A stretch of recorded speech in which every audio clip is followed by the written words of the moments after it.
सत्ता, संपत्ती आणि संतती, थोडेसे पैसा आणि मुलंबाळ जेवढे तुमच्या भाग्यात आहे ते तेवढेच मिळणार आहे. ते किती धडपडला भाग्यापेक्षा जादा कुणाला काय मिळणार. मी 8 वेळा निवडणूक लागला. कालची निवडणूक तर माझी अशी होती, बापू निवडून आला का कॅबिनेटच. आता मी फिरत होतो, भाषण करत होतो, मी बी सांगत होतो लगा निवडून द्या, मंत्रिपदावर जाईल, शिंदे साहेबांना मर्जी माझ्यावर आहे, बघा करा.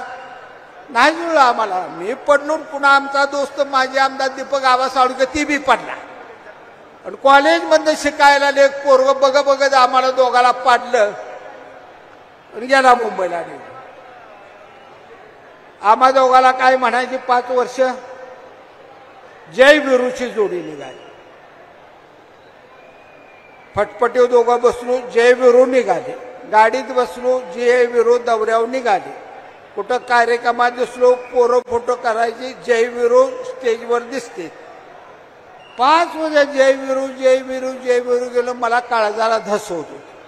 मी एकदा दीपक आबाला म्हणला, याला आबा ही जय विरू काय बरोबर नाही गाड्या म्हणला. काय झालं म्हणला, चांगलं पोरं टाकते.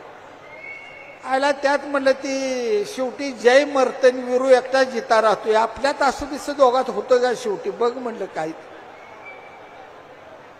आता मी म्हणलं होतं एक मरेल नाही पडेल, आबा तर पडेल किंवा मी पडेल. पण गणित असं झालं की कालच्या विधानसभेला जयवी धारातील ती पडला, विरोबी धारातील ती पडला. आणि ते बाबासाहेब देशमुखनं टांग्यात बसंती घातली, आमदारकीची गेला मुंबईला निघून.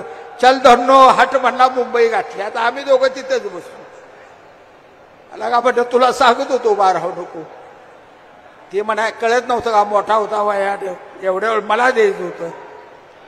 आता नाशिवाय जो आबा भागत चल म्हणलं कुठतं लोणावळा खंडाळा पन्हाळा बेटाळा बघूही 4 दिवस लागा. आता लय वाईट घडले. जीवनात काय मिळणार आहे आणि काय मिळणार आहे तुमचं लिखित आहे, ते सटवीनं लिहिलेलं तुमच्या कपाळावलं आहे, ते कोण पुसू शकत नाही मित्र.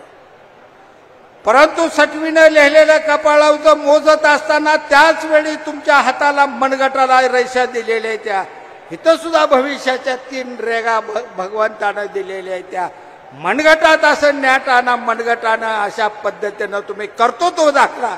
सटवाईनं लिहिलेल्या तुमच्या रेषा सुद्धा पुसून जातील आणि कर्तृत्वानं तुम्ही अशी वाटचाल करत